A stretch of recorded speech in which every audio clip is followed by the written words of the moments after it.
இந்த ஏபி போர்டில் ஷார்ட் இருக்கு, பவர் சப்ளையில் கனெக்ட் பண்ணுறேன். சரிங்களா, ஃபுல் ஷார்ட்டில் இருக்குது. இதில் வந்து விடிடி மெயின் வந்து ஷார்ட்டில் இருக்குது. சரியா, கெப்பாசிட்டர் ஷார்ட் ஆகிருக்கலாம், இல்லைன்னு சொன்னால் ஐசி எதுவும் டேமேஜ் ஆகிருக்கலாம். இப்போ இதில் ஷார்ட் ஆகிருக்கும்.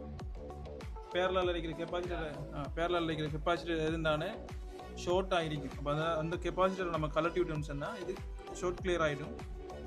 ஸோ இப்போ நம்ம அதை ரோசின் போட்டு செக் பண்ணி பார்ப்போம்.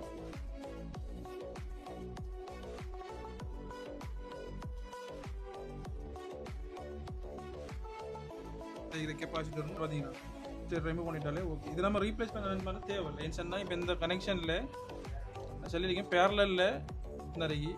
இப்போ இதே கனெக்ஷனில் எத்தனை கெப்பாசிட்டர் இருக்குது? இவிடத்தை 4-5 கெப்பாசிட்டர் இருக்குது. இதே இது ஒரு கெப்பாசிட்டர் 2 கெப்பாசிட்டர் இருக்குன்னு சொன்னால் நம்ம கட்டாயம் ரீப்ளேஸ் பண்ணணும். அந்த லைனை ஃபில்ட்ரேஷன் பண்ணுறதுக்காக.